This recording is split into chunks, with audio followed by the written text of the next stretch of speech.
What is up, guys? Welcome back to Inside Out Precision. Today we are doing the Hoyt Ventum 33. Brand new bow from Hoyt for the 2021 lineup. And we've had a ton of requests, not only for videos, but just people coming in to shoot these. In fact, so many that I was planning on doing this video last weekend, and we actually sold our last bow, which was the demo, on like Friday midday. So definitely been a really popular bow. I think it's got spec-wise just what a lot of people are looking for. So let's jump into the specs first. So this bow is 33 1/8 axle to axle, so call it 33. It has a 6 3/8 inch brace height, so just under 6.5, which I think is a really good brace height for a hunting bow. You know, you got a little bit of forgiveness there, a little bit less reflex in the riser, but still keeps your speed up. Comes in draw weights all the way from 40-pound peak weight all the way up to an 80-pound peak weight. So really big range there. This will go from 26 to 31 inches. Now, that's not all on the same module. So the Hbx Cam here, this is Hoyt's new binary cam. So you may have noticed they got rid of the split yoke system here. So everything is internalized, which I really like.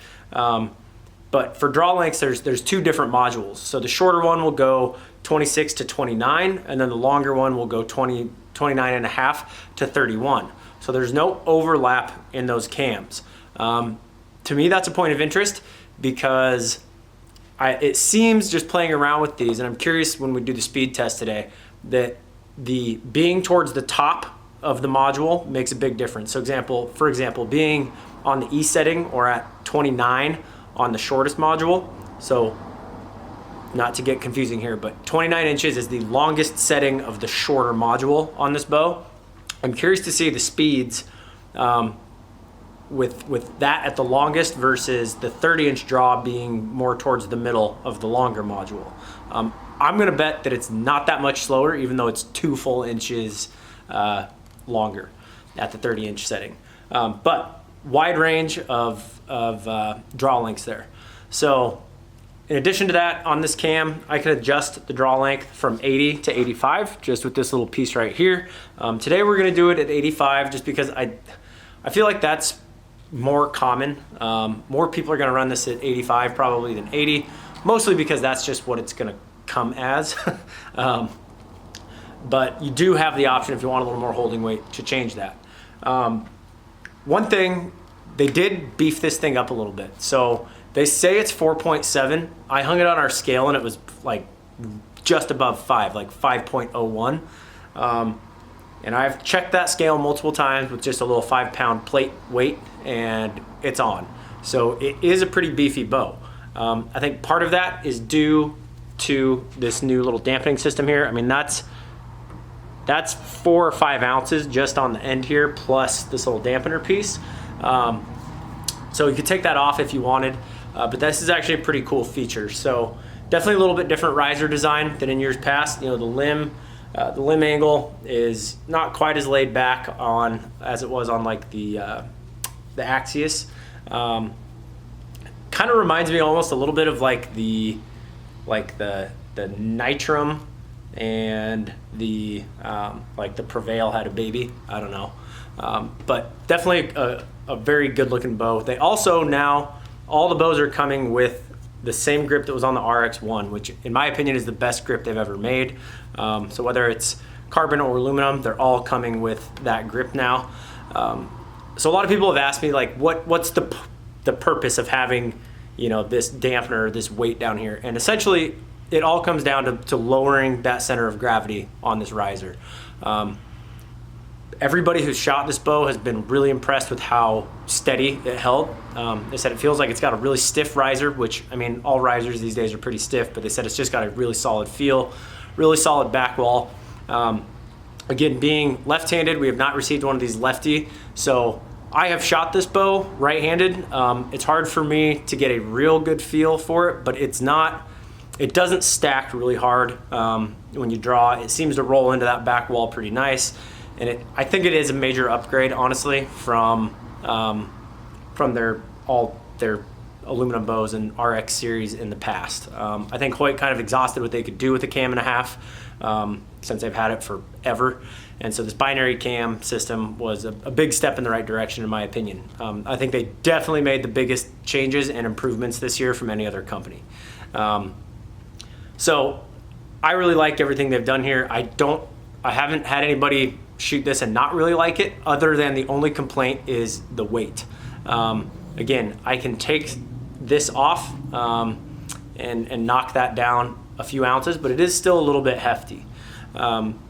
So you may notice I've got a stabilizer on here and I have this. You can actually swap these around. In fact, Trent, when he was shooting it, he actually prefers the stabilizer down here. It allows you to run, if you want, a little bit shorter bar, and because it starts further out, it'll act like a longer bar, and then you can either not run this at all or just swap the position of these, and again, keeps that center of gravity really low.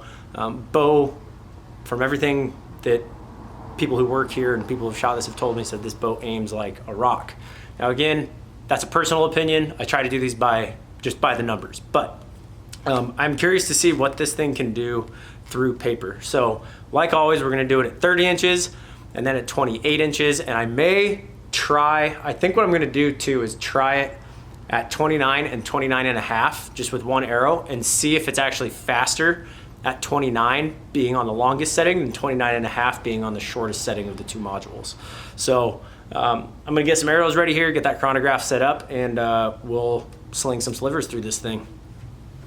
So there are a couple more things I want to touch on. I covered them in the RX5 review, but for those of you who have not seen that, figured I'd go over them again. So a lot of people have been asking me about the Picatinny sight mount, and I also realized I said that word wrong in the first one. I think I called it a Picatilly, but the Picatinny sight mount, which is an inline sight mount, which you can't really see because the sight's already on here, but you can see these two little holes right here. So Excel is making sights for this right now, and it sounds like, talking to some of the other sight makers, that probably later this year and in the future, they're all going to start making sights for this. I think these kind of inline integrated systems are gonna start becoming a lot more popular. So they will be able to do that. As I said before, this aluminum one comes with tapped holes. So the Ventum comes with the tapped holes. The carbon one, there's actually, in the owner's manual that you get with the bow, there's actually an attachment to go on there that will adapt to that Picatinny sight mount. So the other question I've been getting is, without the split yokes, how do they tune? So basically they're gonna use a shim system, just like pretty much every other binary cam. So if you look closely here, right in between the limbs, you see these little gray spacers. There's gray spacers, thick and thin, and black spacers, thick and thin. They are different. The thicks are between gray and black are different thicknesses, and the thins are also, one is a little thinner than the other. They come standard with just all gray. I have not had an issue so far tuning these with just the spacers they come with. Just like the Matthews top hat system, you know, if I'm getting a tailed right tear, I'm gonna start by pushing one cam to the right. If the tear persists, I'm gonna push the second cam to the right until I can get that tear through paper into a bullet hole without having to move my rest way inside or outside of center. Now, you know, center shot is kind of a touchy subject. Generally when you're setting it, you know, you're just gonna line up that string right down through the center of that shelf and the grip, and then line up the rest with that. But depending on how much torque you have at full draw, blah, blah, blah, blah, blah. Really, if you're within a 1/16 of an inch one way or the other centered, you're usually fine. The only issue you really get with running it way inside or way outside is a lot of times you'll run out of travel on your sight, or your sight disappears behind the riser if it's too far inside. But yeah, this bow is designed to be able to tune without moving your rest all over you know, the shelf here. So with that being said, I have this bow set right now. This is right at 70 pounds. I have arrows ranging from 510 down to 400 grains. So I'm gonna turn this on real quick and we'll get shooting. So this first arrow, this is a 510 grain FMJ. Remember, I'm left-handed. This bow is right-handed, so I look like an idiot drawing it.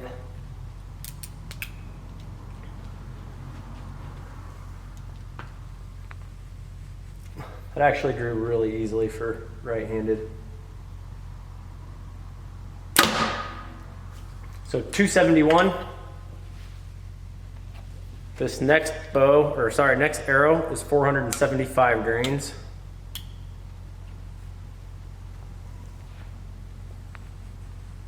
That drew way easier than the math used it, 70 pounds. 280, so picked up 10 feet a second with 35 grains. This next arrow is 440 grains.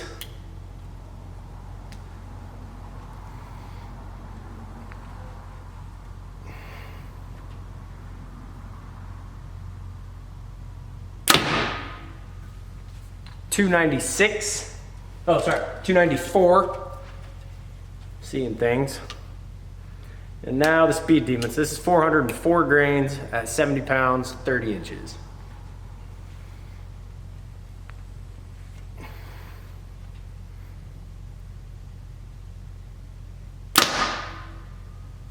$303. So definitely no slouch on speed. I'm really curious to see what this does at on the shorter module at 28. And then I am gonna run, I'll probably just use like that 475 grain arrow, and I'm gonna shoot it at 29 and 29 and a half. And this is kind of crazy, and I'm gonna test this, but I've had multiple guys tell me that they were testing this, and the Ventum 33 at 29, so again, that's the longest draw setting on the shorter mod, was faster than the Ventum 30 when it was set on 29, which is only that's the third, well, you're 1 inch from being maxed out on the longest mod. So this bow at 29 was faster than the 30, even though it's rated almost 10 feet a second faster. The 30 is rated 10 feet per second faster than this. So I'm curious, it seems like where you are in the module definitely has a lot to do with the efficiency of that cam. But that's gonna be at the end. What I'm gonna do now is set these to 28 inches, and I'm gonna shoot those same arrows. Okay, so 28 inches, 70 pounds. First arrow is 510 grains.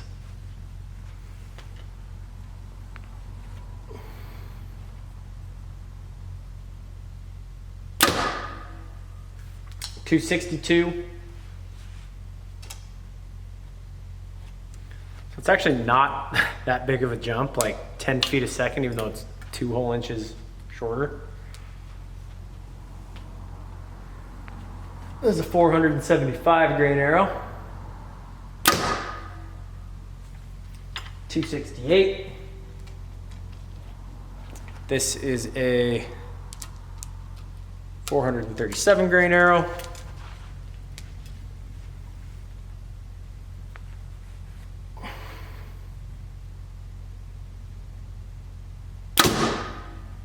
$280. Oh, sorry, $279. No rounding. And this is 404 grains.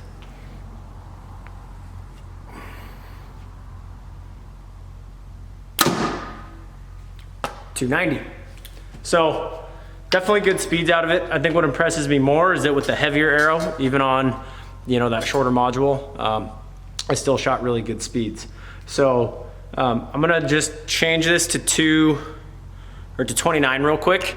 And then I'm gonna shoot it. So I'm gonna shoot 29 inches, which again is the longest setting on the shorter mod. And then I'm gonna shoot 29 and a half inches, which is the shortest setting on the longer mod. And theoretically, with a ½ inch longer draw length, I would expect 5 to 7 feet a second increase, but I'm betting that it's actually gonna shoot probably 5 to 7 feet a second slower. Am I right? I don't know, but we'll find out. Okay, 29 inches, 70 pounds. This is the top end of the shorter module.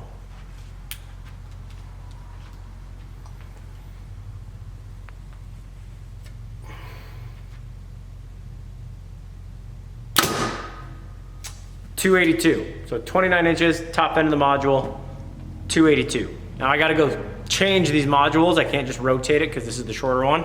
So I'm gonna be right back and we're gonna run that same arrow. All right, so 29 and a half. If if you were a betting man, you would probably say that this should shoot faster.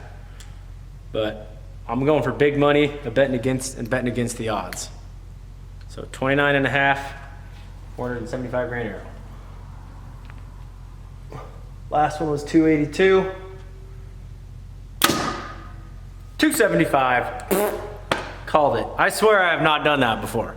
But the reason for that is because I'm at the shortest end of this module. Now, Hoyt would probably tell you that that doesn't matter because they have the two different modules here. But it's pretty clear that there is a big difference. Now, one thing that I wish that I was wrong there, because I feel like the guys at 29.5 are getting shafted here because, again, these modules do not overlap. Whereas if you remember last year, well, the last 3 or 4 years, you know, like a number 2 cam would go 25.5 to 28 inches, and the 3 cam would go 28 to 30.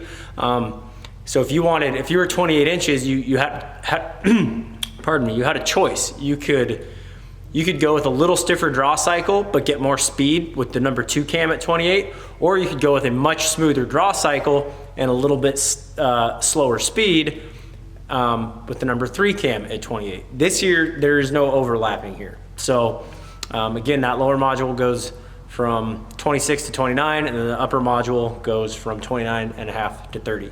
So 7 feet a second difference. That means there's, you know, almost a 14 foot a second jump there, because that should have been 5 to 7 feet a second faster. But still at 29.5, 275 feet a second with a heavy arrow like that, I mean, it's plenty of speed. It's not a slouch. But I was just really curious about that after listening to some of these stories.